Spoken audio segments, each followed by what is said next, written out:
আসসালামু আলাইকুম। তো আজ সকালে আমার ভাইয়া দিয়েছিল এই ডালিয়াটা আমার বোনপোর জন্য কিনে এনেছিল, সরি আমার ভাইপোর জন্য। তো আমি দেওয়ার জন্য এটা রেখেছিলাম, তো চা খেয়েই দিতে যে গেছিলাম আর সাথে যে আমি একটা কেকও খেয়ে নিলাম।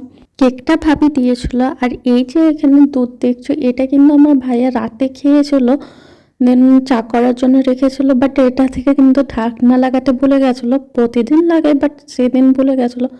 আর দুধ আবার ফেলে দেবো, সেই জন্য আমি কিন্তু রেখে দিয়েছিলাম।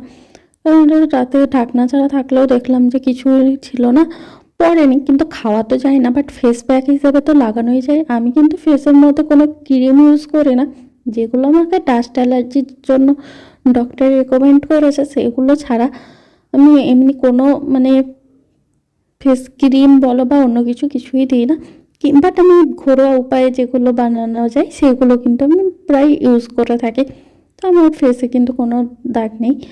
আর এই দেখো, তারপর আমি কিন্তু আবার চা বানিয়ে নিয়েছিলাম। আর এই যে চাউমিনটা দেখছো, এটা কিন্তু আমার ছিল না, এটা আমার বোনপোর জন্য বানিয়ে দিয়েছিলাম। ওই কিন্তু বানাবার টাইমে বলেছিল মাসি তোমাকেও কিন্তু অর্ধেক দেবো। বাট খাওয়ার টাইমে যখন আমি এক চামচ নিতে গেলাম, ওই কিন্তু কান্না কান্না করে করে বলছিল যদি আমার কমে যায়, তুমি যদি একটু খেয়ে ফেলো তাহলে পরে কিন্তু আমাকে আবার তুমি বানিয়ে দেবা কিনে। তো আমি বললাম বাবা তুমিই খাও, আমি আর বানাতে পারবো না, তো তোমার কাছেই রাখলাম এটা। বাট আমি কিন্তু ওকে না দেখিয়ে আগে একবার খেয়ে নিয়েছিলাম। দেন সন্ধ্যাবেলায় এই দেখো এই বাউলিটা, এটা কিন্তু ওই খেতে খুব পছন্দ করে। বাট এটা আমি আমার জন্য রেখে দিয়েছিলাম, ওকেও দিয়েছিলাম। আমি ওই অনেক খাই, সেই জন্য আমি ভাবলাম একটা আমিও খাই, আমাকেও বেশ ভালোই লাগে। বাট মাসি কি আর ফেলে খেতে পারে, ওকেও আমি না দিয়ে খাইনি, অর্ধেক করে আমি খেয়েছিলাম।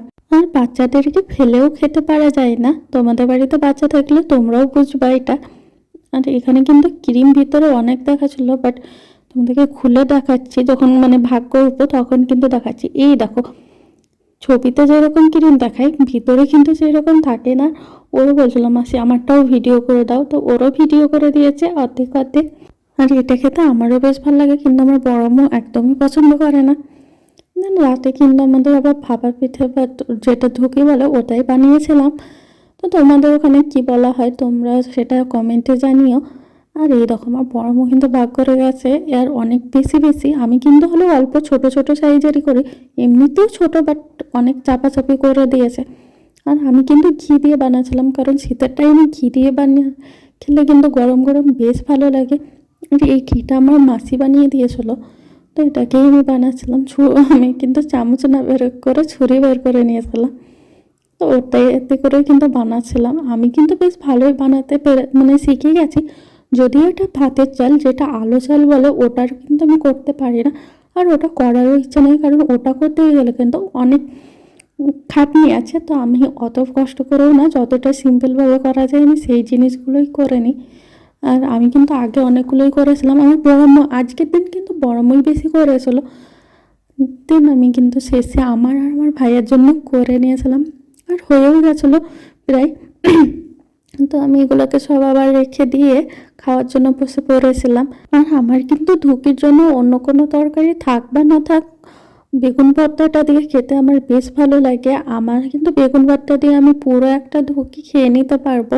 বাট এখানে কিন্তু অনেকগুলোই আমি তরকারি নিয়ে নিয়েছিলাম, আমি সবগুলো না, আমি আর আমার দাদা খাচ্ছিলাম।